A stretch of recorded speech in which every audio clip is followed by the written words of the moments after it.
नमस्कार मित्रांनो, मी सतीश तुकाराम मुटकुळे, राजस कॉम्प्युटरचा संचालक. आजच्या आपल्या व्हिडिओमध्ये मी आपल्या सर्वांचं स्वागत करतो. MSCIT ची परीक्षा जवळ आलेली आहे आणि त्या अनुषंगाने आज आपण एक्सेल या टॉपिकवरचा व्हिडिओ या ठिकाणी लॉन्च करणार आहोत, तयार करणार आहोत. तर मायक्रोसॉफ्ट एक्सेल हे अतिशय महत्त्वाचा टॉपिक आहे आणि त्याचे जे काही प्रश्न आहेत त्यावर येणारे परीक्षेच्या दृष्टीने महत्त्वाचे जे प्रश्न आहेत त्यावर आज आपण डिस्कस करूया. तर पहिला प्रश्न काय मित्रांनो, पहा. सेल A2 चा बॅकग्राऊंड कलर बदलून तो ब्ल्यू करा, तसेच त्याला इटॅलिक इफेक्ट अप्लाय करा. प्रश्नामध्ये काय म्हटलेलं आहे? सेल A2 चा बॅकग्राऊंड कलर बदलून तो ब्ल्यू करायचा आहे. तर सर्वात पहिले तर सेल A2 वर आपल्याला जायचं. आता हा आपला कॉलम A आणि रो नंबर 2, म्हणजे याला आपण A2 म्हणतो. याचा सेल ॲड्रेस आहे A2. आता सेल ॲड्रेस A2 चा बॅकग्राऊंड कलर बदलायचा आणि तो आपल्याला ब्ल्यू करायचा. तर बॅकग्राऊंड कलर या ठिकाणाहून आपल्याला बदलायचा आहे. आता इथं एक लक्षात ठेवायचं की आपल्याला ब्ल्यू सांगितलेला आहे, तर लाईट ब्ल्यू, त्यानंतर डार्क ब्ल्यू आणि हा आपला ब्ल्यू कलर आहे. तर आपल्याला प्रॉपरली ब्ल्यू सांगितलेला आहे, तर ब्ल्यू कलर आपण या ठिकाणी देऊ बॅकग्राऊंडला. त्यानंतर पुढे काय सांगितलेलं आहे, इटॅलिक इफेक्ट अप्लाय करा. तर इथून आपल्याला इटॅलिक इफेक्ट द्यायचा आहे फॉन्ट ग्रुपमधून. त्यानंतर प्रश्न सबमिट करायचा. Your answer is correct. So त्याच्या पुढचा प्रश्न काय आहे की H12 सेलसाठी फॉन्ट अप्लाय करायला सांगितलेला आहे. वर्धना नावाचा जो फॉन्ट आहे तो अप्लाय करा म्हणून सांगितलेला आहे. तर H12, H त्यानंतर 12. आता बघा बेटा, हे H आहे आणि इथं 12, म्हणजे H12 या सेलमध्ये आपण आलेलो आहोत. हे या ठिकाणी आपल्याला त्या सेल, ज्या सेलमध्ये आपण असतो या नेम बॉक्समध्ये आपल्याला त्या सेलचा ॲड्रेस इथं सुद्धा दिसतो. तर H12 मध्ये आपण आलो आणि आपल्याला काय करायला सांगितलेलं आहे की फॉन्ट चेंज करायला सांगितलेलं आहे. तर इथं जाऊन आपल्याला फॉन्ट चेंज करता येईल. जो फॉन्ट आपल्याला सांगितलेला आहे तो स्क्रोल करून आपण इथे घेऊ शकतो, किंवा डायरेक्टली आपल्याला इथे हे स्पेलिंग पण टाईप करता येते आणि त्यानंतर याच्यावर क्लिक करून हा फॉन्ट आपण चेंज करू शकतो. त्यानंतर सबमिटवर क्लिक करायचं आहे. Your answer is correct, congratulation message आलेला आहे. इथं सुद्धा काय सांगितलेलं आहे, फॉन्टची साईज आपल्याला बदलायची आहे. B3 या सेलची फॉन्ट साईज बदला, ती 16 करा. देन इटॅलिक करा, तसेच फॉन्टचा कलर बदलून तो ब्ल्यू करा. म्हणजे 3 कामं या ठिकाणी आपल्याला सांगितलेले आहेत, पण अगदी सोपं आहे. करूया आपण. B3 हा B3 सेल, B3 मध्ये गेलो. सुरुवातीला आपल्याला साईज सांगितली, इथून आपल्याला 16 करायची आहे. बट एखाद्या वेळेस इथं जे साईज दिलेली आहे यापैकी जर साईज नसेल तर तुम्ही डायरेक्टली याच्यामध्ये क्लिक करायचं आणि आपण याच्यामध्ये डायरेक्टली आपण मॅन्युअली जे तारीख सॉरी जो साईज आहे ती साईज आपण इथं टाकू शकतो. जसं की आता इथं 17 दिलेलं नाही, पण आपण मॅन्युअली इथं 17 इनपुट करू शकतो. 17 आपल्याला इथं घेता येईल. आता आपल्याला 16 सांगितली तर आपण 16 घेऊया. देन इटॅलिक करायला सांगितलेलं आहे, इटॅलिक करू आणि फॉन्टचा कलर बदलून तो ब्ल्यू करा. म्हणजे आता बॅकग्राऊंड कलर सांगितलेला नाही आहे आपल्याला, हायलाइट कलर नाही सांगितला, तर फॉन्ट कलर सांगितला तर तो इथून घ्यायचा आहे आणि ब्ल्यू करायला सांगितलेला आहे, तर ब्ल्यू केलं. त्यानंतर सबमिट बटनवर आपण क्लिक करूया. ओके बेटा. देन पुढचा प्रश्न, सेल B12 ला अंडरलाईन इफेक्ट आणि ऑरेंज बॅकग्राऊंड कलर द्या. अंडरलाईन करायचा आहे आणि ऑरेंज बॅकग्राऊंड कलर द्यायचा आहे. तर पहा, B12 हा B आणि इथं 12, B12 मध्ये आपण आलो. अंडरलाईन करायला सांगितलं तर इथून अंडरलाईन करायचं आहे. डबल अंडरलाईन सांगितलं तर इथून डबल अंडरलाईन करता येते. सध्या आपल्याला फक्त अंडरलाईन सांगितलं तर अंडरलाईन केलं. बॅकग्राऊंड कलर ऑरेंज कलर सांगितला, इथं जा आणि इथं हा ऑरेंज कलर आहे, तर इथून आपण याला बॅकग्राऊंड कलर दिला आणि ऑरेंज केलेला आहे. नेक्स्ट पुढचा प्रश्न, बॅकग्राऊंड कलर तसाच प्रश्न आहे आधीच्या सारखा, लाईट ग्रीन करा. इथं त्यांनी सेल रेंज दिली, या सर्वांचा बॅकग्राऊंड कलर बदलून लाईट ग्रीन करा. रेड कलर करा. आता इथं थोडासा प्रश्न वेगळा आहे. संडे ह्या दिवसापासून सुरुवात होणारी सिरीज K4 ते K10 या सेल रेंजमध्ये आपल्याला ऑटोमॅटिकली फिल करायची आहे. अगदी सोपं आहे, पहा कसं करायचं. तर सर्वात पहिले तर K4 कुठं आहे? हा K कॉलम आणि हा K4 सेल. K4 मध्ये आपल्याला काय टाकायचं आहे? संडे टाकायचं आहे, SUNDAY. ओके. त्यानंतर काय करायचं बेटा, संडेवर क्लिक करायचं. आता K10 पर्यंत आपल्याला ओढायचं आहे, म्हणजे इथपर्यंत K10 पर्यंत. ऑटोफिल करायचं म्हणजे काय की या कॉर्नरला आपला माऊस घेऊन जायचा आणि ज्या वेळेला माऊसचा आकार या पद्धतीचा होतो त्यावेळेला तिथं क्लिक करून त्याला ड्रॅग करायचं आणि K10 पर्यंत आपल्याला यायचं आहे, म्हणजे इथपर्यंत. तर या ठिकाणी Sunday, Monday, Tuesday, Wednesday, Thursday, Friday आणि सॅटर्डे इथपर्यंत हे ऑटोफिल करणं याला आपण म्हणत असतो. असंच मंथचं पण करता येते आपल्याला, जसं की जानेवारी, फरवरी, मार्च वगैरे त्याच्यावरही प्रश्न पुढे असेलच. आणि त्यानंतर सबमिट बटनवर क्लिक करायचं. तर ऑटोफिल कसं करायचं हे आपण या प्रश्नामध्ये समजून घेतलं. इथं आपल्याला 101, 102 ह्या व्हॅल्यूज ऑटोफिल करा सांगितलेल्या आहे. सेम त्याच पद्धतीनं जसं इथं जून महिन्यापासून सुरुवात झालेलं त्याच पद्धतीचा हा प्रश्न आहे, ते तुम्ही करून पहा. आपण आता वेगळा प्रश्न बघूया. आता इथं वेगळा प्रश्न आहे, रिप्लेस ऑल ऑप्शनचा उपयोग करून सर्व टेक्स्ट सेल ना परचेस मध्ये रिप्लेस करा. म्हणजे सेलच्या जागी आपल्याला परचेस करायचं. Okay, no problem. तर जाऊया आपण या ठिकाणी होम टॅबमध्येच इथे यायचं आहे आणि रिप्लेस बटनवर क्लिक करायचं. फाइंड व्हॉट मध्ये आपल्याला काय टाकायचं, जी व्हॅल्यू रिप्लेस करायची ती आपल्याला फाइंड व्हॉट मध्ये टाकायची आहे. जे टेक्स्ट आपल्याला रिप्लेस करायचं आहे ते आपल्याला टाकायचं आहे. SALE sale. रिप्लेस विथ, ज्यानं आपल्याला रिप्लेस करायचं ते रिप्लेस विथ मध्ये आपल्याला टाकायचं आहे.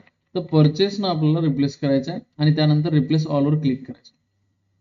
All done, we made two replacement असं या ठिकाणी मेसेज आपल्याला आलेला आहे.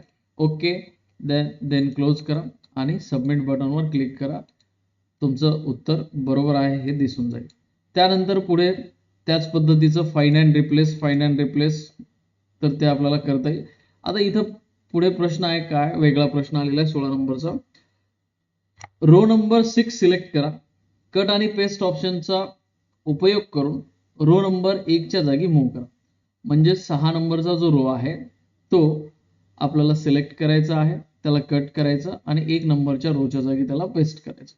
आता सिंपल आहे, अतिशय पहा. हा 6 नंबरचा रो, याला आपल्याला इथून कट करायचं, इथून कट केलं आणि रो नंबर 1 मध्ये आपण याला पेस्ट केलं.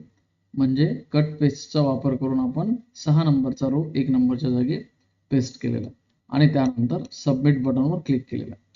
ओके, असाच प्रश्न आता पुढचा पण आहे 5 आणि 6. आता इथं वेगळा प्रश्न आहे, पहा.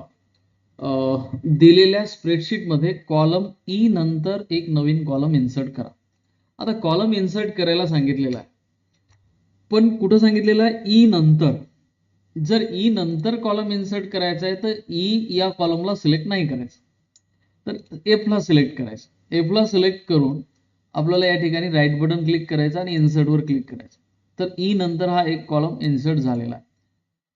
इतकं सोपं आहे. ओके, चलो नेक्स्ट. आता त्याच पद्धतीचे प्रश्न आहे, सी नंतर एक करा. आता कॉलम इन्सर्ट करणं हे तुम्हाला करून पाहायचं आहे. आता पुढचा प्रश्न 23 नंबरचा जो आहे तो आपण पाहूया. कॉलम बी कॅन्डिडेट नेम हा A to Z lowest to highest order मध्ये सॉर्ट करून एक्सेल डेटा आयोजित करा. म्हणजे आपल्याला या डेटाला काय करायचं आहे, A to Z lowest to highest या ऑर्डर मध्ये आपल्याला सॉर्ट करायचं आहे. कॅन्डिडेट नेम हा जो कॉलम आहे बी, इथं क्लिक करायचं सुरुवातीला कॅन्डिडेट नेमवर आणि त्यानंतर या ठिकाणी इथं सॉर्ट अँड फिल्टर ऑप्शन आहे. इथं आपल्याला काय सांगितलेलं आहे, A to Z. तर आपण या ठिकाणी A to Z वर क्लिक करू. इथं सॉर्टिंग झालेली आहे, एकदा परत चेक करायचं. जसं आता AD म्हणजे अल्फाबेटिकली असेंडिंग ऑर्डरमध्ये आलेला आहे आणि त्या पद्धतीनं म्हणजे आपण जे केलं ते करेक्ट आहे हे एकदा व्हेरीफाय करायचं आणि त्यानंतर सबमिट करायचं. ओके, हा सुद्धा प्रश्न आपला झालेला आहे. पुढे जाऊ. इथं सुद्धा आपल्याला सॉर्ट करायला सांगितलेलं आहे. तर आता एक प्रश्न जसा केला तसेच हे बाकीचे प्रश्न तुम्हाला करायचे आहे. डेटाला सॉर्ट करायचा आहे, एक तर A to Z किंवा Z to Z सांगितलेला. ओके, आता प्रश्न बदलला, प्रकार बदलला प्रश्नाचा. शीट 1 या वर्कशीटचे नाव बदलून स्टेशनरी करा. शीट 1 या वर्कशीटचं नाव बदलायचं आहे. जसं आता इथे चार्ट 1, शीट 1 हे वेगवेगळ्या 2 शीट्स आहेत. तर इथं राईट बटन क्लिक करायचं, सिंपल आहे, रिनेमवर क्लिक करायचं आणि इथं नाव टाकायचं आहे स्टेशनरी. Okay, clear. देन इकडं कुठंतरी क्लिक करा बाजूला शीटवर आणि सबमिट करा. Your answer is correct, congratulation. Okay, पुढे काय बेटा पहा. रिझल्ट टेम्पलेट शीटचे नाव बदलून नेम लिस्ट करा, तसंच करायचं आहे. ओके, आता इथं काय म्हटलेलं आहे पहा, चार्ट 1 ही वर्कशीट काढून टाका, म्हणजे आपल्याला ठेवायची नाहीये चार्ट 1 नावाची जी वर्कशीट आहे. आता रिझल्ट 1 आणि चार्ट 1 अशा दोन वर्कशीट या ठिकाणी आहे. तर इथली ही वर्कशीट आपल्याला काढून टाकायला सांगितलेली आहे. तर राईट बटन क्लिक करा आणि डिलीट वर क्लिक करा. ओके, तर डिलीट झाली आपली ही वर्कशीट. पुढे जाऊया आपण. हे पण तसंच आहे. आता इथं प्रश्न वेगळा आहे. शीट 1 या वर्कशीटचे नाव बदलून मार्कशीट करा आणि टॅब कलर बदलून रेड करा. या अगोदर आपण वर्कशीटचं नाव बदललं होतं, पण टॅब कलर नव्हता चेंज केला. तर आपण ते दोन्ही गोष्टी इथं करूया.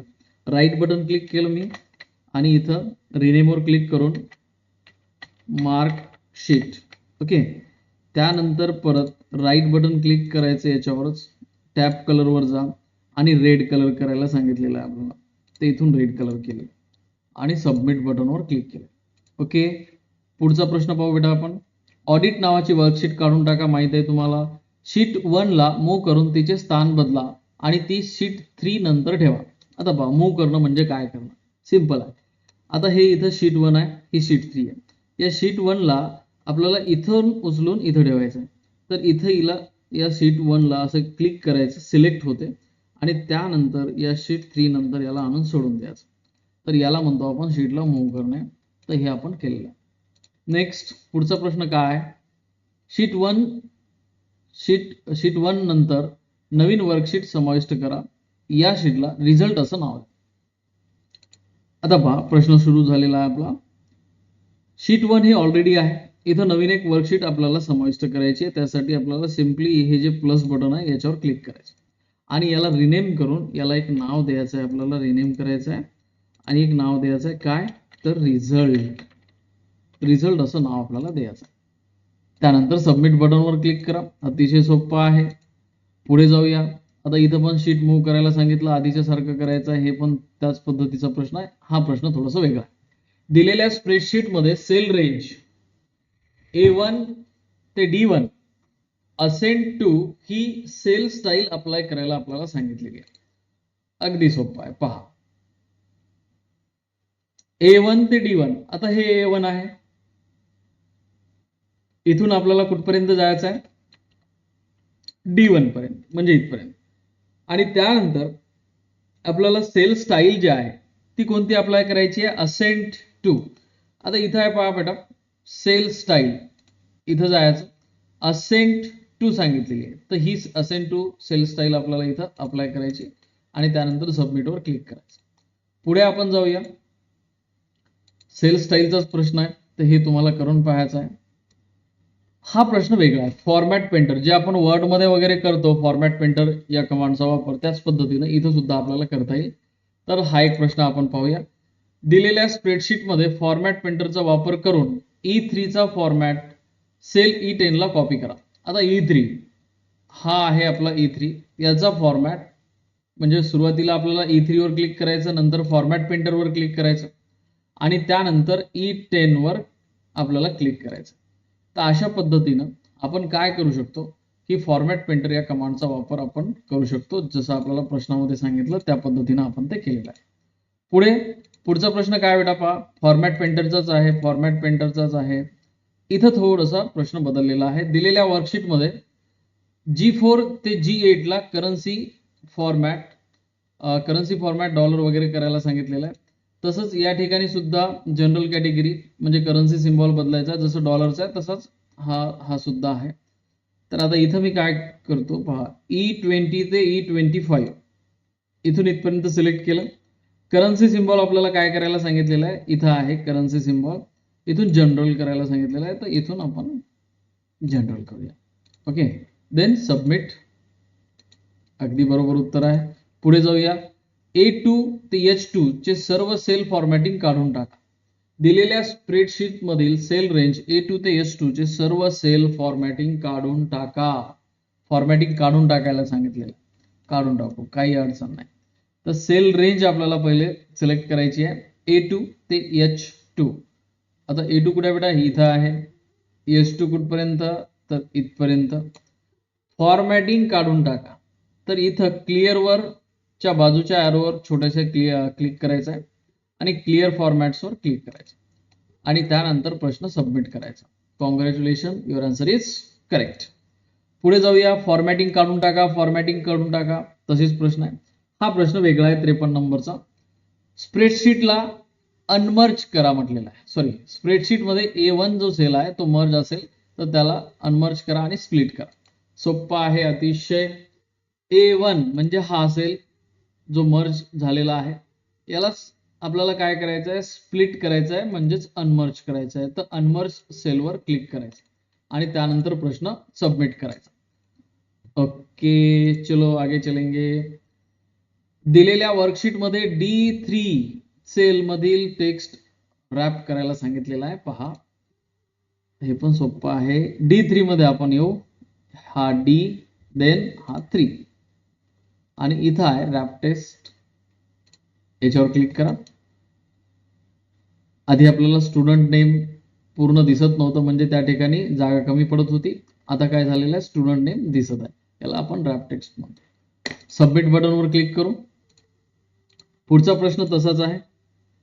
इथं आपल्याला अलाइनमेंट जे आहे हॉरिझॉन्टल आणि व्हर्टिकल सेंटर करायला सांगितलेली आहे. ते सुद्धा होम टॅब मधलाच प्रश्न आहे. ओके, चला सुरुवातीला या ठिकाणाहून इथून कॉर्नरवरून ही पूर्ण सीट सिलेक्ट करायची. त्यानंतर अलाइनमेंट जे ग्रुप आहे या कॉर्नरला इथं आपल्याला क्लिक करायचं. नंतर एक विंडो ओपन झालेली आहे आणि इथं दिलेलं आहे अलाइनमेंट मध्ये आपण आलेलो आहोत सध्या.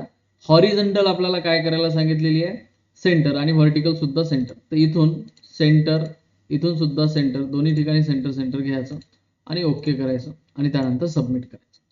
अशा पद्धतीनं हा प्रश्न आपल्याला सोडवायचा. पुढे जाऊया आपण.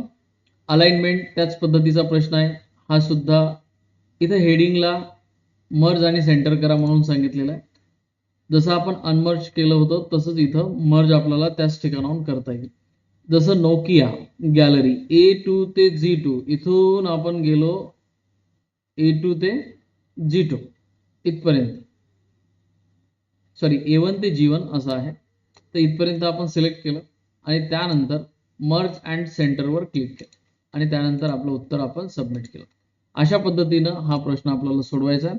इथं सुद्धा मर्ज अँड सेंटर आहे. इथं वेगळा प्रश्न आहे. व्हर्टिकल टेक्स्ट ओरिएंटेशन अप्लाय करा B6 या सेलला.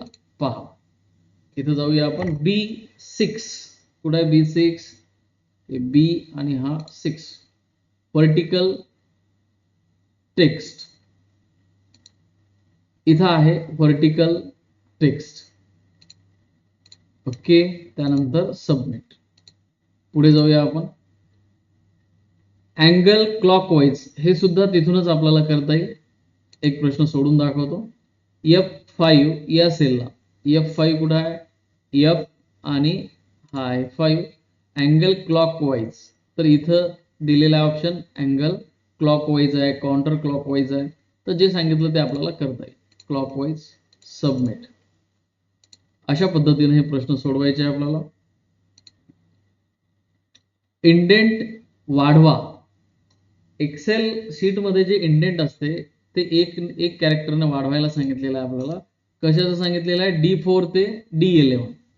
हे D4 पासून D11 पर्यंत मी हे सिलेक्ट केलं आणि त्यानंतर एक 1 कॅरेक्टरनं आपल्याला इंडेंट इन्क्रीज करायचं. तर इथं ऑप्शन आहे इन्क्रीज इंडेंट.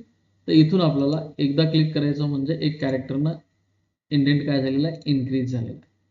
पुढे आपण जाऊया. इथं सुद्धा तेच प्रश्न आहे. हा प्रश्न वेगळा आहे. रो नंबर 5 ची उंची बदलून 30 करायला सांगितलेली आहे.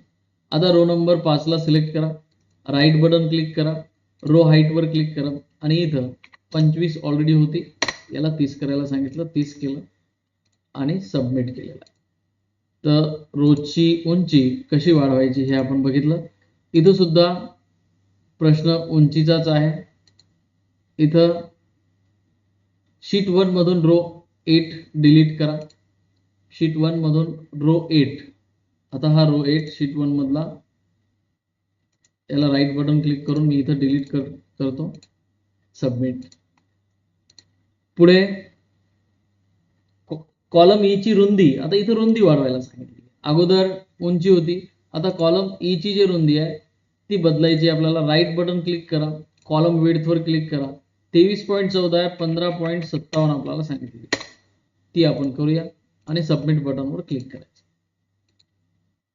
इथं सुद्धा रुंदी उंची. इथं थोडासा प्रश्न वेगळा आहे. दिलेल्या स्प्रेडशीट मध्ये कॉलम जे ची रुंदी ऑटोफिट करा. जे ची रुंदी ऑटोफिट करायची. कॉलम जे. आता हा कॉलम जे या ठिकाणी पहा बेटा, ऍडव्हर्टायझिंग हा शब्द आहे, पण तो इथं पूर्णतः दिसत नाही, इथं दिसतो, इथं दिसत नाहीये. मग याला ऑटोफिट करणं म्हणजे काय, तर याच्या कॉर्नरला जाऊन आपल्याला डबल क्लिक करायचं, म्हणजे तो पूर्ण शब्द जेवढी जागा लागते तेवढी ती जागा घेतो, त्याला ऑटोफिट म्हणतात. तर इथं मी डबल क्लिक करतो, त्याला आवश्यक आहे तेवढी जागा तो कॉलम घेतो आणि हे पूर्ण अक्षर या ठिकाणी दिसायला लागतं. तर याला आपण ऑटोफिट करणे म्हणतो. पुढचा प्रश्न आहे Autofit Autofit Autofit. Okay.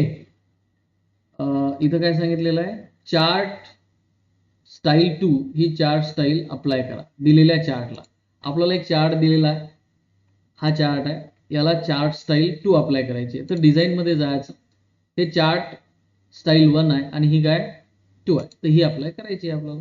Simple आहे. सबमिट. ओके गाईज, चलो नेक्स्ट. पुढचा प्रश्न तसंच आहे, स्टाईल बदला वगैरे वगैरे. इथं पण बार चार्टला क्लस्टर कॉलम चार्ट मधील कोणतीही एक स्टाईल अप्लाय करा. म्हणजे आता या ठिकाणी स्टाईल बदलायला सांगितलेली आहे. आता पहा, सुरुवातीला सिलेक्ट केलं आपण चार्टला, त्यानंतर डिझाईन मध्ये गेलो आणि इथं कोणतीही चार्ट स्टाईल अप्लाय करा. स्प्रेडशीट मधील बार चार्टला कॉलम चार्ट मध्ये. आता कॉलम चार्ट मध्ये बदलायचं म्हणजे या ठिकाणी पहिले इथं जावं लागेल, नंतर इथं, आणि कोणतीही स्टाईल आपल्याला अप्लाय करायची. नेक्स्ट. इथं सुद्धा डिफॉल्ट पाय चार्ट स्टाईल आपल्याला अप्लाय करायला सांगितली, आताच्या सारखीच ती करायची. हा प्रश्न वेगळा. दिलेल्या स्प्रेडशीट मध्ये लिजंड एलिमेंट्स चार्टच्या टॉपला दाखवा म्हणून सांगितलेलं आहे, वरच्या बाजूला. आता ही स्प्रेडशीट आहे, या स्प्रेडशीट मध्ये हा चार्ट आहे, याच्यावर क्लिक करायचं सुरुवातीला, त्यानंतर डिझाईनवर क्लिक करायचं आणि जे लिजंड आहे, लिजंड एलिमेंट जे आहे ते चार्टच्या टॉपला दाखवायचे. तर त्यासाठी इथं ऍड चार्ट एलिमेंट वर जायचं, त्यानंतर इथं लिजंड आहे आणि इथं आपल्याला टॉप राईट बॉटम सर्व ऑप्शन आहे. तर टॉपला सांगितलेलं आहे, तर टॉपला आपण घेऊया. तर इथं येऊन गेलेलं आहे लिजंड एलिमेंट, नंतर सबमिट करायचं. असेच हे प्रश्न लेफ्ट राईट वगैरे वगैरे आहे. हा प्रश्न वेगळा आहे. मॅजिक कॅफे या हेडिंगला हायपरलिंक इन्सर्ट करायची आहे आणि magiccafe.com या पेजला त्याला जोडायचं. हायपरलिंक वर्डमध्ये सुद्धा आपल्याला असते, इथं सुद्धा आहे. तर मॅजिक कॅफे या सेलवर आपल्याला क्लिक करायचं, इन्सर्ट वर जायचं आणि इथं लिंक ऑप्शन आहे, लिंकवर क्लिक करायचं. ॲड्रेसमध्ये आपल्याला जो काही आपला वेब ॲड्रेस आहे, ज्या वेब पेजला आपल्याला जोडायचा आहे, तो वेब पेजचा जो ॲड्रेस आहे तो आपण कॉपी सुद्धा करू शकता किंवा डायरेक्टली इथं आपल्याला टाईप पण करता येतो. त्यानंतर ओके वर क्लिक करायचं. इथं तुम्हाला ज्याला आपण हायपरलिंक देत आहोत ते कॅरेक्टर्स ब्ल्यू कलर मध्ये आल्याचं जाणवेल आणि त्यावेळेस आपल्याला समजून जाईल की याला आपण हायपरलिंक अटॅच केली. आणि आपला माऊस जेव्हा त्याच्यावर नेऊ तर असा माऊसचा जो पॉइंटर आहे तो आपल्याला त्या ठिकाणी हँडशेप मध्ये दिसेल, म्हणजे लक्षात येऊन जाईल की आपण मॅजिक कॅफे या शब्दाला ती हायपरलिंक आपली लिंक झालेली आहे. ओके, पुढे जाऊया आपण. हायपरलिंक इन्सर्ट करा, तेच प्रश्न आहे. आता इथं काय प्रश्न आहे पहा, दिलेल्या स्प्रेडशीट फाईलमध्ये हेडरच्या सेंटर सेक्शन मध्ये पेमेंट डिटेल्स हे हेडर आपल्याला इन्सर्ट करायचं. हेडर अँड फुटर जे आहे त्याच्यापैकी हेडर आपल्याला इन्सर्ट करायला सांगितलेलं आहे. तर इन्सर्ट वर जाऊया, त्यानंतर हेडर फुटर कुठं आहे, तर या टेक्स्ट मध्ये जा, हेडर अँड फुटर कुठं सांगितलेलं आहे पहा, A1 सेल वर क्लिक करा, हे शेवटी करायचं आहे. हेडर कुठे इंटर करायला सांगितलं? सेंटरला. आता इथं सेंटर सेक्शन आहे, इथं आपण याला इन्सर्ट करूया पेमेंट डिटेल्स आणि त्यानंतर A1 वर क्लिक करायचं. तर A1 कुठे आहे? तर A1 इथं क्लिक करायला सांगितलं आपल्याला. इथं क्लिक केलं, त्यानंतर सबमिट केलं. Okay, very good. इथं सुद्धा तसाच प्रश्न आहे. इथं पहा, प्रश्न बदलला थोडासा, प्रकार प्रश्नाचा. दिलेल्या स्प्रेडशीटमध्ये पेजचे लेफ्ट मार्जिन बदलून 2 इंच करा. आता मार्जिनवर प्रश्न आहे. पेजची जे मार्जिन आहे त्या मार्जिनवर प्रश्न आहे. पेज लेआउटमध्ये जायचं, त्यासाठी मार्जिनवर जायचं आणि कस्टम मार्जिनवर आपल्याला जायचं आहे. इथं तुम्हाला टॉप, बॉटम, राईट, लेफ्ट सर्व प्रकारच्या मार्जिन, हेडर, फुटर इथं दिसेल. आपल्याला जे सांगितलं ते करायचं आहे. लेफ्ट मार्जिन बदलून 2 इंच करायची आहे. ही लेफ्ट मार्जिन आणि इथं आपल्याला 2 इंच करायला सांगितलेलं आहे. 2 आणि त्यानंतर इंच सिम्बॉल द्यायचा. टॅब बटन प्रेस करायचं, ओकेवर क्लिक करायचं आणि नंतर सबमिटवर क्लिक करायचं. अशा पद्धतीनं हा प्रश्न आपल्याला सोडवायचा आहे. आपली मार्जिन 2 इंच झालेली आहे. लेफ्ट मार्जिन 2 इंच करायला सांगितले. पुढचा प्रश्न सुद्धा मार्जिनवर आहे. तर हे मार्जिनचे प्रश्न तुम्ही सर्व करून पहा. हा प्रश्न वेगळा आहे. ओरिएंटेशन बदलून लँडस्केप करा. स्टार्टवर क्लिक करतो मी. स्टार्टवर क्लिक केलं. ओरिएंटेशन चेंज करायचं आहे पेजचं, ते सुद्धा पेज लेआउटमध्येच आहे. पेज लेआउटमध्ये गेल्यानंतर इथं ओरिएंटेशन दिसते, याच्यावर क्लिक करा. 2 प्रकारचे ओरिएंटेशन असतात, एक पोर्ट्रेट आणि दुसरं लँडस्केप. तर आपल्याला बाय डिफॉल्ट हे पोर्ट्रेट असते. आता लँडस्केप करायला सांगितलं तर लँडस्केपवर क्लिक करू आणि त्यानंतर सबमिट करू. नेक्स्ट, इथं सुद्धा ओरिएंटेशन चेंज करायला सांगितलं होतं. आता प्रश्न बदललेला आहे. योग्य फंक्शनचा उपयोग करून सर्व विद्यार्थ्यांचे मॅथ या विषयाचे एकूण मार्क्स कॅल्क्युलेट करा आणि I23 सेलमध्ये डिस्प्ले करा. I23 मध्ये स्टार्ट करूया.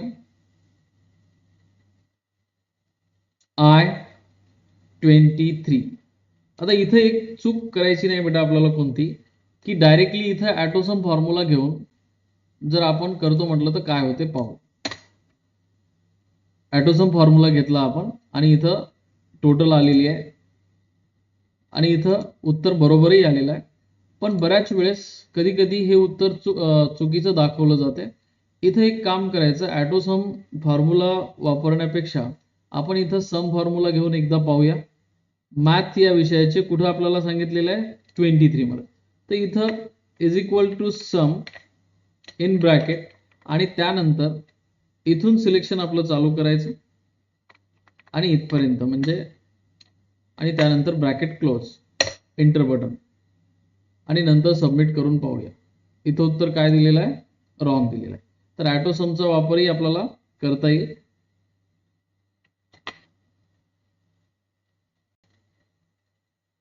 हा परत एकदा प्रश्न मी करून दाखवतो.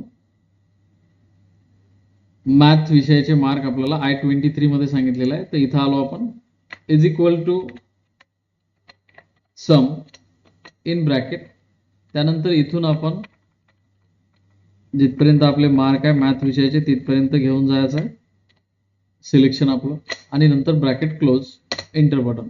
उत्तर तेवढंच येते जे आपण ॲटोसमनं केलेलं आहे त्याच पद्धतीचं आणि नंतर सबमिट बटन. तर ही मेथड आपल्याला वापरायची आहे. ॲटोसम मध्ये होते काय की एक जो सेल आहे तो जास्तीचा सिलेक्ट होतो, कारण आपल्याला या ठिकाणी सांगितलेलं काय आहे की I23 मध्ये आपल्याला मार्क कॅल्क्युलेट करायचे आहे मॅथ या सब्जेक्टचे. पण I23 मध्ये आपण ज्यावेळेस ॲटोसम घेतो त्यावेळेला हा सुद्धा सेल याच्यामध्ये सिलेक्ट होतो. तर कधी कधी याच्यामुळं प्रश्न चुकण्याची पॉसिबिलिटी राहते. उत्तर तर बरोबर येते, म्हणजे इथं जे कॅल्क्युलेशन आहे टोटल ती बरोबर आलेली आहे, पण मेथड आपल्याला ती वापरायची आहे, इज इक्वल टू सम, याच्यानुसार आपल्याला ते करायचं. ओके, चला पुढे जाऊया आपण. टोटल मार्क्स दाखवा L2 ते L21 मध्ये. इथं सुद्धा सम फॉर्म्युल्याचा आपल्याला वापर करायचा आहे. आता L2, आता इथं बघा L2 मध्ये मला डायरेक्टली मी ॲटोसम वापरू शकतो, कारण इथं मध्ये कुठलाही सेल जास्तीचा नाही आहे.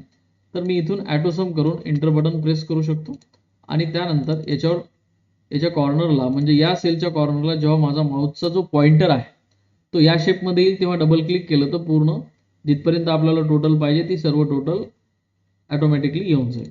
किंवा याला ड्रॅग पण करता येते किंवा डबल क्लिक करता येते. तर अशा पद्धतीने हा प्रश्न तुम्हाला सोडवायचा आहे. पुढे जाऊया आपण. इथं सुद्धा त्याच पद्धतीचा आहे. एकूण मार्क्स, इथं एकूण मार्क्स आहे. हा सुद्धा प्रश्न त्याच पद्धतीचा आहे. इथं वेगळा आहे.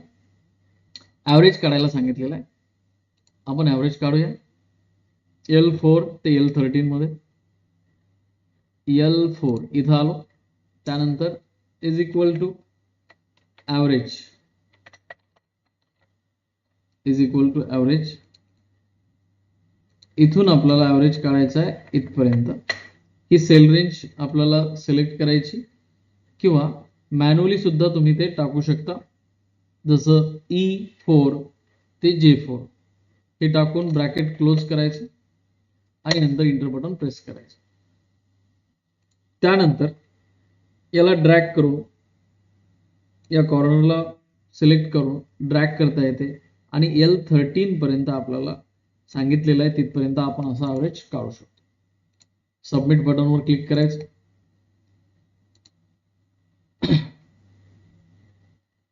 इथं काय सांगितलेलं आहे, G7, 8, 9 व 10 या सेल्समध्ये आपल्याला 50, 100, 65, 96 ह्या व्हॅल्यूज पुटअप करायच्या आहे आणि G7 ते G10 या सेल रेंजमधील बेरीज कॅल्क्युलेट करायची आणि योग्य फंक्शनचा वापर करून G13 मध्ये या सेलला ते डिस्प्ले करायचे. सोपं आहे, करूया आपण. G7 कुठे आहे पहा. सुरुवातीला हे G आणि हे 7. G7 मध्ये आलो तर G7 मध्ये आपल्याला काय टाकायचं आहे पहा. 50, त्यानंतर इथं 100, त्यानंतर 65 आणि 96, 96 आणि याची टोटल करून आपल्याला कुठे डिस्प्ले करायला सांगितलेली. G13 मध्ये इथं सांगितलेली नाही आहे तर G13 कुठे आहे. G13 ओके इथं आहे. आता याची बेरीज करायला सांगितलेली आहे. Is equal to sum in bracket. याचा सेल ॲड्रेस काय आहे. G7 त्यानंतर कोलन द्यायचे आपल्याला कुठपर्यंत. G10 पर्यंत. G10 bracket close inter. याची टोटल या ठिकाणी आलेली आहे. अशा पद्धतीने हा प्रश्न आपल्याला सोडवायचा. पुढे जाऊया. ॲव्हरेज आहे या ठिकाणी काय. इको विषयाचे मार्क्स म्हणजे मिनिमम फंक्शनचा आपल्याला वापर करायचा. योग्य फंक्शनचा वापर करा असं त्यांनी म्हटलं. सर्वात कमी मार्क दाखवायचे असेल तर आपल्याला काय करावं लागेल. मिनिमम फंक्शनचा वापर करावा लागेल. जर त्यांनी सांगितलं जास्तीत जास्त मार्क दाखवा तर मग मॅक्स नावाचं जे फंक्शन आहे ते आपल्याला वापरायचं. G15 मध्ये रिझल्ट दाखवायचा. G15 okay. G15 इथं आलो आपण. इज इक्वल टू MIN आणि त्यानंतर हा डेटा सिलेक्ट करायचा आहे आपल्याला. इथून इथपर्यंत जिथपर्यंत आपला डेटा आहे ब्रॅकेट क्लोज करायचं किंवा डायरेक्टली तुम्ही सेल ॲड्रेस टाकू शकता. सेल रेंज पण देऊ शकता. G4 ते G13 ब्रॅकेट क्लोज करा. इंटर बटन प्रेस करा. इथं मिनिमम मार्क्स या ठिकाणी इको विषयाचे आपल्याला दिसतील. त्यानंतर सबमिट बटनवर क्लिक करा. एखाद्या वेळेस सोडवता फॉर्म्युला चुकला काही जर झालं तर प्रश्न कॅन्सल करायचा आणि पुन्हा सोडवायचा. पुढे जाऊया आपण. मिनिमम मॅक्सिमम हे तुम्हाला कॅल्क्युलेट करता येईल याच पद्धतीनं. टोटल मार्क्स पण आपण केलेला आहे. मॅक्स फंक्शनचा वापर, मिनिमम फंक्शनचा वापर आपण केलेला आहे. हा प्रश्न थोडासा वेगळा आहे. 111 नंबरचा प्रश्न आहे. इथं काय सांगितलेलं आहे. योग्य फॉर्म्युल्याचा वापर करून H3 ते S12 मध्ये प्रत्येक बाबीची क्वांटिटी जे स्टॉक राहिलेला आहे ती कॅल्क्युलेट करा. तर आपल्यासमोर एक शीट येत आहे. या शीटमध्ये काय सांगितलं की H3. आता H3 म्हणजे हे क्वांटिटी इन स्टॉक. आता इथं पहा बेटा थोडंसं आपल्याला समजून घ्यायचं आहे की आपल्याजवळ क्वांटिटी स्टॉकमध्ये किती आहे हे इथं आपल्याला फाइंड आउट करायचं आहे. आता कसं फाइंड आउट करणार. तर आपल्याकडे सुरुवातीला क्वांटिटी होती किती. तर 200 क्वांटिटीमध्ये नोटबुक आपल्याकडे होते. त्यानंतर जानेवारीमध्ये आपण 100 नोटबुक विकले. फरवरीमध्ये आपण 24 नोटबुक विकले आणि आता इथं आपल्याला कॅल्क्युलेट करायचं आहे की आपल्याजवळ क्वांटिटी किती आहे. योग्य फॉर्म्युला सांगितलेला आहे, फॉर्म्युला कोणता वापरायचा असं काही सांगितलेलं नाही. मग इथं आपण काय करूया पहा, इज इक्वल टूचं चिन्ह इथं द्यायचं, त्यानंतर याच्यावर क्लिक करायचं माऊसनं. या सेलवर क्लिक केला आपण ज्याच्यामध्ये क्वांटिटी शिल्लक आहे. त्यानंतर मायनस आपल्या कीपॅडवर आहे. त्यानंतर जे सेल आपला जानेवारी 2015 मध्ये झाला त्यावर क्लिक करा, म्हणजे हे आपल्याला वजा करायचं आहे. परत मायनसवर क्लिक करा आणि फेब्रुवारीमध्ये जो सेल झाला त्याच्यावर क्लिक करा आणि इंटर बटन प्रेस करा. तर 200 मधून 100 आणि 34 एवढी क्वांटिटीचं नोटबुक आपण सेल केलेलं आहे. तर आपल्याकडे 66 राहिलं. ते आपण मॅन्युअली सुद्धा केलं असतं, पण आपल्याला इथं फॉर्म्युल्याचं काम सांगितलेलं आहे, फॉर्म्युला वापरायचं. त्यानंतर इथं डबल क्लिक करा, जे काही शिल्लक क्वांटिटी आहे ती आपल्यासमोर येऊन जाईल आणि नंतर आन्सर आपल्याला सबमिट करायचं. Okay, very good, thank you. पुढे जाऊया. आता इथे एकूण किंमत कॅल्क्युलेट करा असं म्हटलेलं आहे, त्याच पद्धतीनं तिथं करायचं. हा प्रश्न थोडासा महत्वाचा आहे, मोठा प्रश्न आहे आणि MSCIT मध्ये एका जी कठीण लेवल म्हणतो त्या लेवलमध्ये हा प्रश्न विचारला जातो. गुड आणि व्हेरी गुड आपल्याला रिमार्क द्यायचा आहे, इफ फंक्शनचा वापर करायचा आहे. प्रश्न जरी मोठा असेल तरी सोपा आहे, फक्त याला थोडंसं प्रॅक्टिस करणं गरजेचं आहे. पहा काय म्हटलेलं आहे, कॉलम एल मध्ये टोटल मार्क्स कॅल्क्युलेट करायचे. सुरुवातीला काम काय, एल मध्ये टोटल मार्क्स कॅल्क्युलेट करा. ॲटोसमचा फॉर्म्युला वापरा, इंटर बटन प्रेस करा आणि याच्या कॉर्नरला डबल क्लिक करून कॉलम एल मध्ये सर्व मार्क आपले कॅल्क्युलेट झाले. त्यानंतर रिमार्क मध्ये आपल्याला यायचं आहे. इथं काय सांगितलं, इफ फंक्शनचा वापर करा. तर इथं इज इक्वल टू इफ आपल्याला काय सांगितलं पहा बेटा, एकूण मार्क जर 600 पेक्षा कमी असतील तर गुड आणि त्यापेक्षा जास्त असतील तर व्हेरी गुड असा रिमार्क आपल्याला द्यायचा. इज इक्वल टू इफ, त्यानंतर ब्रॅकेट द्यायचं. आपण जे रिमार्क देणार आहोत तर टोटल मार्कवर देणार आहोत, म्हणून या टोटल मार्कचा जो सेल आहे तो मी इथं सिलेक्ट करतो, म्हणजे L2 मी इथं सिलेक्ट केलेला आहे. जर L2 लेस दॅन 600 असेल,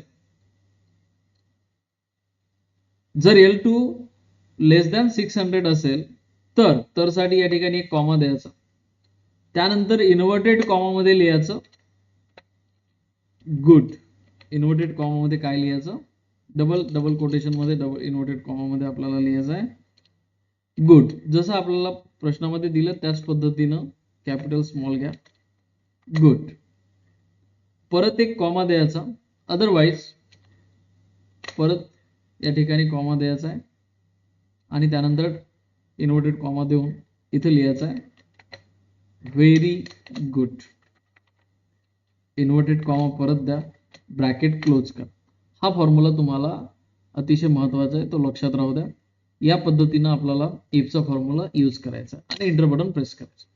आता बेटा इथं गुड आलं, का गुड आलं, कारण की L2 ची जी किंमत आहे ती 600 पेक्षा कमी आहे आणि आपण फॉर्म्युल्यामध्ये सांगितलेलं आहे. इथं पण फॉर्म्युला दिसतो तो, इथं पहा या ठिकाणी. इथून तुम्ही फॉर्म्युला लिहून पण घेऊ शकता.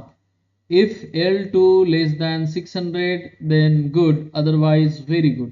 म्हणजे 600 पेक्षा कमी असेल तर गुड आपल्याला रिमार्क द्यायचा आहे, नाही तर आपल्याला व्हेरी गुड हा रिमार्क द्यायचा आहे.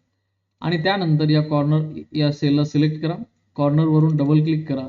इथं तुम्हाला गुड गुड गुड गुड आणि इथं 600च्या वर मार्क्स आहे तर व्हेरी गुड आलेला आहे, म्हणजे आपला फॉर्म्युला वर्क करत आहे आणि आपला आन्सर करेक्ट आहे.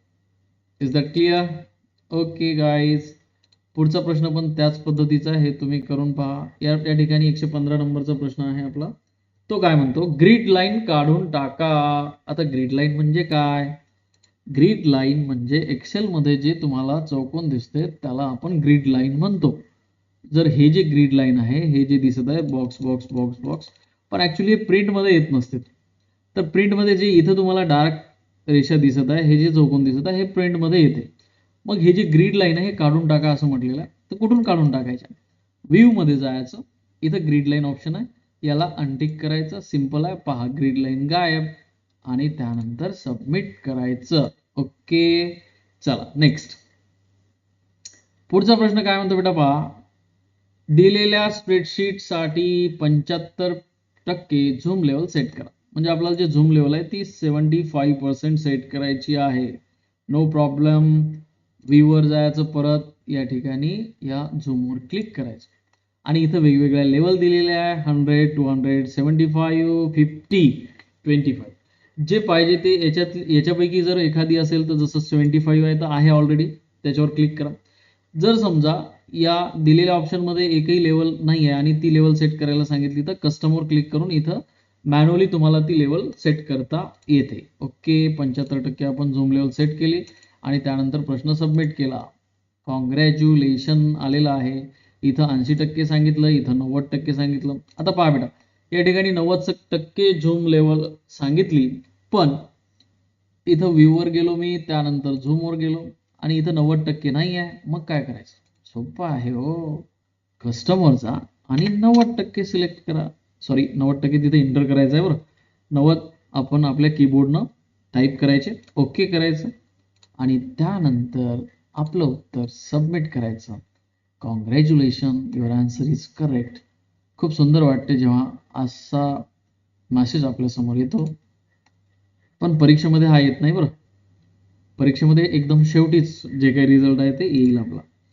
इथं पहा बेटा काय म्हटलेलं आहे, पेज ब्रेक प्रिव्ह्यू मध्ये दाखवा.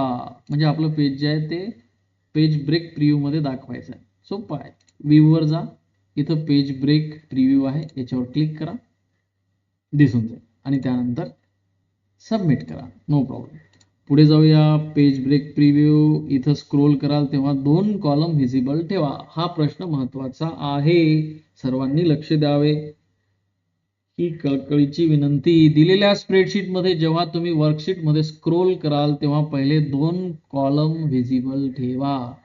म्हणजे काय पहा, याचा वापर आपल्या दैनंदिन कामामध्ये सुद्धा होतो. पहिले 2 कॉलम व्हिजिबल ठेवा. म्हणजे काय करायचं आहे बेटा पहा, की हे आणि बी, ए आणि बी हे 2 कॉलम जे आहे हे आपल्याला जेव्हा आपण इकडं स्क्रोल करत जाईल या साईडला तर ते आता दिसत नाही आहे. दिसत आहे का? नाही, ते गायब झाले. तर ते 2 कॉलम दिसले पाहिजे, व्हिजिबल राहिले पाहिजे. याच्यासाठी करायचं काय, तर सी कॉलमला सिलेक्ट करायचं, त्यानंतर व्ह्यूवर जायचं आणि इथं फ्रीज पेन्स ऑप्शनवर क्लिक करायचं. आत्ता आपण इकडे जाऊया. पहा काय होते. जादू झाली का? जादू झाली झाली झाली. तर पहिले 2 कॉलम इथं व्हिजिबल राहिलेले आणि त्यानंतर सबमिट बटनवर क्लिक करायचं. Your answer is correct. पुढे जाऊया. इथं सुद्धा आता इथं कॉलम नाही तर इथं रोचं सांगितलेलं आहे, तर रोचं पण त्याच पद्धतीनं 3 रो आपल्याला काय करायचे आहे, व्हिजिबल ठेवायचे. मग 3 रो व्हिजिबल ठेवायचे तर चौथ्या रोवर क्लिक करायचं, तिसऱ्या रोवर करायचं नाही आणि नंतर फ्रीज पेन्सवर क्लिक करायचं. पहा 3 रो व्हिजिबल आहे, बाकी सर्व स्क्रोल केल्यानंतर दिसणार नाही. सबमिट बटन, याचं आपलं डेली जे काही आपण कामं करतो त्यावेळेस पण अशा डेटाबेसला याचं काम पडत असते. एक्सेल इतकं सुंदर सॉफ्टवेअर आहे बेटा, प्रत्येकासाठी कामी पडणारं एक्सेल सॉफ्टवेअर आहे आणि त्या अनुषंगानं आपण वेगवेगळे प्रॅक्टिकल एक्सेलमध्ये बघितले. तुम्हाला इनव्हॉइस तयार करणं असू द्या, बिल तयार करणं, त्यानंतर आपण ॲप्लिकेशन फॉर्म तयार केला होता, बायोडेटा प्रिपेअर केला होता, आपण एखाद्या हॉटेलचं बिल पण तयार केलं होतं, आपण टेबल तयार केले होते. म्हणजे असे भरपूर सारे टास्क तुम्हाला एक्सेल बेस आपण दिले होते, सर्वांनी केलेले आहे. पुढचा प्रश्न पाहूया. इथं जे गुड आणि व्हेरी गुडचा जसा फॉर्म्युला वापरला त्याच पद्धतीचा इथं वापरायचा आहे. इथं A2 ते G2 साठी क्लिअर फॉर्मॅटिंग लागू करा. A2 ते G2. आता A2 ते G2 साठी क्लिअर फॉर्मॅटिंग लागू करा. पहा प्रश्न काय म्हणते. A2 कुठं आहे? इथं आहे. A2 वर गेलो, कुठपर्यंत जायचं आहे? G2 पर्यंत जायचं. A2 पासून G2 पर्यंत. तर A2 पासून G2 पर्यंत सिलेक्ट केलं बेटा. ओके सर केलं आणि या क्लिअरवर जायचं. क्लिअर फॉर्मॅट्सवर क्लिक करायचं. अगदी सोपं आहे. हळूच सबमिट बटनवर क्लिक करायचं. पुढे जाऊया. इथं आधी जसं आपलं होतं सॉर्टिंग, ते आधी प्रश्न पाहिलेला आहे, परत पाहू नये. इथं ग्रीड लाईन दाखवा. आधी काढून टाका म्हणले, आता दाखवा म्हणाले. ठीक आहे, त्यांनी जे सांगितलं ते करायचं, कारण आपल्याला त्यांनी सांगितलं ते केलं तर मार्क्स मिळणार आहे त्याच्यामुळे. तर इथे ग्रीड लाईन ऑलरेडी नाही आहे, मग इथं क्लिक करा. सोपं आहे. ग्रीड लाईन आल्या का पहा. आल्या. आल्या तर मग सबमिट करा. सबमिट केलं सर. ओके. करन्सी सिम्बॉल काढून टाका जसं आपण आधी केलेलं आहे. याच्या अगोदर असा प्रश्न सेंटर ऑप्शन लागून करा, हे पण आपण केलेलं आहे. सीट 4 वर जा. सम फॉर्म्युला वापरून तुमच्या कंपनीच्या एकूण कर्मचाऱ्याची सुट्टीची कॉलम GH13 मध्ये गणना करा. आता पहा, थोडासा वेगळा प्रश्न आहे पण सोपा आहे. Column GH13. आता GH13 बाय डिफॉल्ट आपला जो सेल ऍक्टिव्ह आहे तो GH13 आहे. इथं G13 दाखवते पण ऍक्च्युली इथं कॉलम पहा 2 सिलेक्ट आहे. G आणि H या दोनला मर्ज केलेलं आहे. इथं आपल्याला दाखवायचं आहे, काय दाखवायचं आहे की टोटल आपल्या सुट्ट्या ज्या आहे सर्व एम्प्लॉईच्या ते इथं दाखवायचे. तर इथं आपण पाहूया is equal to sum in bracket त्यानंतर आपण ॲरो कीने इकडे जाऊ शकतो. टोटल लिहू, इथून इथपर्यंत सिलेक्ट करायचं, इथून इथपर्यंत सिलेक्ट करायचं, ब्रॅकेट क्लोज करायचं आणि इंटर बटन प्रेस करायचं. टोटल लिव्स किती झाल्या मग 9 आणि त्यानंतर सबमिट करायचं. अगदी सोपं आहे. इथं बेटा सेल्स रिव्हेन्यू मोजा म्हणून सांगितलेलं आहे. सम फॉर्म्युलाचा वापर आहे तर ते तुम्हाला जमते. सम फॉर्म्युला जमतो. इथं काय सांगितलेलं आहे, A9 निवडा होम टॅब मध्ये. थिक आउटसाइड बॉर्डर लावा, म्हणजे याला A9 ला थिक आउटसाइड बॉर्डर लावायची. सोपा प्रश्न आहे. A9 कुठे जायचं आहे आपल्याला? आपलं टार्गेट आहे A9. Where is A9? That is A9. Okay sir, A9 को सिलेक्ट किया हमने. उसके बाद क्या करना है, यहाँ बॉर्डर पे जाना है और थिक आउटसाइड बॉर्डर अप्लाई करना है. ओके, यहाँ पे क्लिक किया, बॉर्डर अप्लाई हो गई है. उसके बाद सबमिट बटन पे क्लिक करो. कॉन्ग्रॅच्युलेशन. पुढे जाऊया. स्टोअर दिलेल्या वर्कशीट मध्ये स्टोअर मेन मार्केट दिल्ली असा मजकूर निवडा आणि त्याला बोल्ड करा. अरे ये तो बहुत ही सिंपल क्वेश्चन है. चलो करके देखेंगे. अभी ओपन हो रहा है. पहा कुठं आहे स्टोअर, मेन मार्केट दिल्ली हे जे आहे इथं आलो, याला बोल्ड करायचं. बस, दॅट्स इट. कॉंग्रॅच्युलेशन. पुढे जाऊया. पुढे बॅकग्राऊंड कलर बदला, हे आपण बदललेला आहे. अलाइनमेंट ग्रुप मधून राईट अलाइन करा C3 ला. चला एक करून पाहू. शेवटचे प्रश्न आहे 1-2. C3, where is C3? that is C and that is 3. Okay, C3 right align करायचं आहे. सिंपल आहे. इथून आपण याला अलाइनमेंट राईट देऊ शकतो. पुढचा प्रश्न आणि शेवटचा प्रश्न आहे. नवीन एक ब्लँक वर्कबुक आपल्याला तयार करायचं आहे. B3 सेल्स मध्ये आपल्याला हे मजकूर टाईप करायचा आहे. रिफायनरी जे काही आहे, अडोबी रिफायनरी, आणि त्यानंतर मजकूर सेल बॉर्डर पासून दूर करण्यासाठी इन्क्रीज इंडेट पर्याय लागू करा. ओके, पाहूया आपण करून. सुरुवातीला तर एक नवीन वर्कशीट, नवीन ब्लँक वर्कशीट. इथं फाईल वर जा, फाईल वर जायचं, सॉरी न्यू वर जायचं आणि ब्लँक वर्कबुक वर क्लिक करायचं. त्यानंतर B3, हे B आहे, हे 3 आहे, इथे टाईप करायचं ADUBI रिफायनरी, आणि त्याला सेल बॉर्डर पासून दूर करण्यासाठी इथून एकदा इन्क्रीज इंडेंट वाढवायचा आहे आणि सबमिट करायचा आहे. अशा रीतीने मित्रांनो आपले एक्सेलचे सर्व प्रश्न आपण या ठिकाणी व्यवस्थितपणे सोडवलेले आहे. सर्वांनी व्हिडिओ काळजीपूर्वक पहा.